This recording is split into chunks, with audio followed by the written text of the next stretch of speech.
पाकिस्तान जो भारत को कोसता है, जो संसद में जहर उगलता है, उसी पाकिस्तान की संसद के स्पीकर से भारत के विदेश मंत्री एस जयशंकर की मुलाकात हुई। ना कोई औपचारिक द्विपक्षीय बातचीत, ना कोई सीक्रेट मीटिंग, ना कोई डील। इस मुलाकात के पीछे हैं ढेरों सवाल।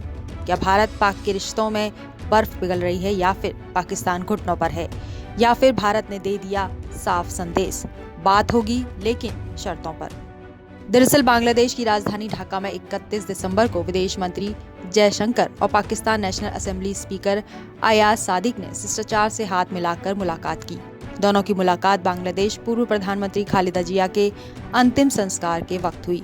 उनकी मुलाकात की जानकारी बांग्लादेश प्रमुख मोहम्मद यूनिस ने सोशल मीडिया के जरिए दी। दोनों देशों के नेताओं की मुलाकात ऐसे समय हुई है जब युद्ध जैसे हालात से गुजर रहे हैं। वहीं ऑपरेशन सिंदूर को पाकिस्तान भूला भी नहीं है।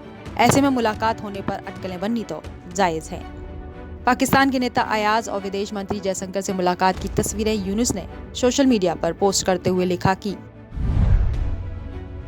पाकिस्तान की नेशनल असेंबली के स्पीकर सरदार अयाज सादिक ने बुधवार को ढाका में पूर्व बांग्लादेशी प्रधानमंत्री खालिदा जिया के अंतिम संस्कार कार्यक्रम से पहले भारत के विदेश मंत्री एस जयशंकर से अभिवादन का आदान प्रदान किया। दोनों नेताओं की मुलाकात की चर्चा जोरों पर है। इस पर विदेश विशेषज्ञ रविंदर सचदेव इन दोनों की मुलाकात को महज एक इत्तेफाक के तौर पर देख रहे हैं और अयाज के बयान को पाक की इनसिक्योरिटी बता रहे हैं। The meeting between Jaishankar and Speaker of Pakistan was purely coincidental, okay, and nothing more should be read into it absolutely at all. Okay, they were there to pay condolences to the, to Khalida Zia and her family. We were there, they were there, and they bumped into each other, maybe shook hands. That's also, there's nothing out of the ordinary in this.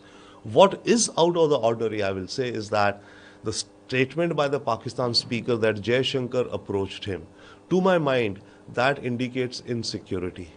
To my mind, it indicates that Pakistan, in all its communication, wants to, claim that it has an upper hand on India because of its insecurity. वहीं सुरेश के गोयल पूर्व राजनयिक ने इस पर हंसते हुए जवाब दिया और कहा कि ये पाकिस्तानी नेताओं की हास्यास्पद हरकत है। पाकिस्तानी नेता भारतीय मंत्रियों से मिलने को व्याकुल रहते हैं और इस उम्मीद में उनसे मिलने को लपक पड़ते हैं कि शायद भारत से एक बार फिर दोस्ताना रिश्ते बनने का श्रेय उन्हें मिल जाए।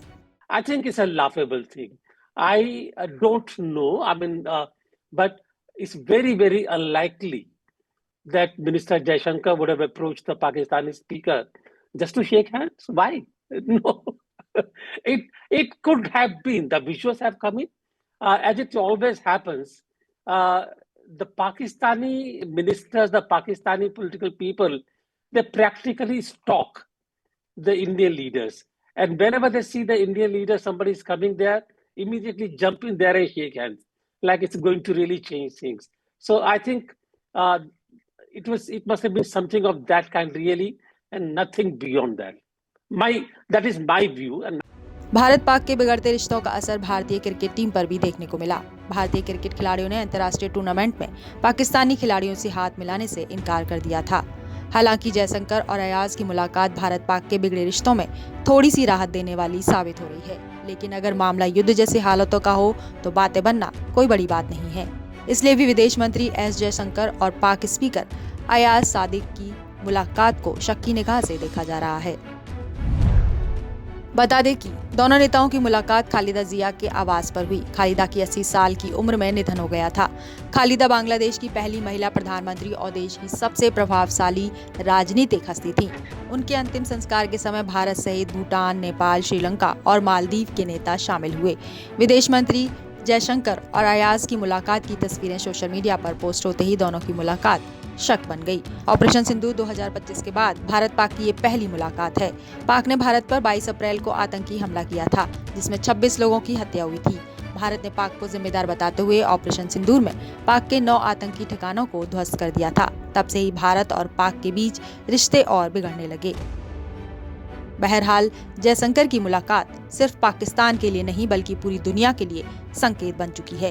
ये मुलाकात दोस्ती का हाथ भी नहीं है और ना ही दुश्मनी की ढाल, बल्कि ये भारत का संदेश साबित हो रहा है। बात होगी लेकिन आतंक की परछाई में नहीं। कैमरे पर दिखी मुस्कान, लेकिन शब्दों में कूटनीति की कठोरता। Bureau report, Punjab Kesari TV. हमसे जुड़े रहने के लिए हमारे YouTube चैनल को सब्सक्राइब करें और नई वीडियो की नोटिफिकेशन के लिए बेल आइकॉन को दबाएं।